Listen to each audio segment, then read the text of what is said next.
अस्सलाम वालेकुम, hello friends, welcome back to my channel SKZ fashion. उम्मीद करती हूँ आप सब लोग खैरियत से होंगे। फ्रेंड्स, ये मैं आज आपके लिए बहुत ही प्यारे प्यारे से खूबसूरत से लोन के कुर्तों के और फुल ड्रेस के डिज़ाइन लेकर आई हूँ और मैं उम्मीद करूँगी आपको ये डिज़ाइन बहुत अच्छे लगने वाले हैं, क्योंकि फ्रेंड्स ये बहुत ही प्यारे प्यारे से डिज़ाइन हैं। तो जैसा कि आप जानते हैं, ईद उल अज़हा जो है वो बिल्कुल आने वाली है, 3-4 दिन उनमें बाकी है।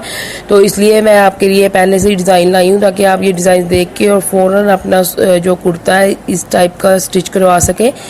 तो ये देखिए, ये मसूरी में मतलब मसूरी लोन भी है इसमें, और वैसे भी जो है बहुत ही प्यारे प्यारे से डिज़ाइनिंग वाले कुर्ते हैं। ये देख सकते हैं आप, बहुत ही खूबसूरत से स्टाइलिश से ये कुर्ते थे, इसलिए मैंने सोचा कि आपके साथ इनको शेयर करती हूँ। और इसमें सिंपल भी है, बुटीक स्टाइल भी है, और वैसे भी जो है सिर्फ गले पे जो डिज़ाइनिंग हुई हुई है और कई घेरों पे डिज़ाइनिंग हुई हुई है। सिंपल भी है, जिस तरह के भी आप इसमें से स्टिच करवाना चाह रहे हैं, सिंपल या फिर फैंसी टाइप, जिस तरह से भी आप चाहते हैं वैसा आपको इसमें डिज़ाइन मिल जाएगा। तो ये देखिए, बिल्कुल सिंपल सिंपल से, और ये जो है हल्के फुल्के से सूट हैं, क्योंकि आपको पता है आजकल गर्मी बहुत ज़्यादा है और हम लोग कोई रेशमी या फिर कढ़ाई वाला सूट पहन तो सकते नहीं है ईद के ऊपर। तो इसलिए हम वैसे ही सिंपली जो है अपना हल्का फुल्का सा सूट लेके उसके ऊपर डिज़ाइनिंग करवा लें तो वो ज़्यादा बेस्ट रहेगा।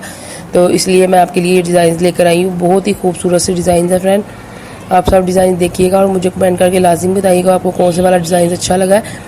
तो बिल्कुल न्यू डिज़ाइन है ये फ्रेंड्स, इसमें कोई भी पुराना डिज़ाइन नहीं है। ये देख सकते हैं आप, बिल्कुल न्यू जो है ये कुर्तों के डिज़ाइन है।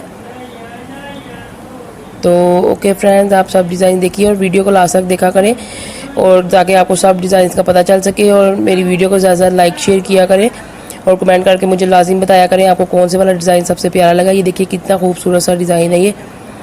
तो ओके फ्रेंड्स, नेक्स्ट वीडियो तक के लिए अल्लाह हाफिज़।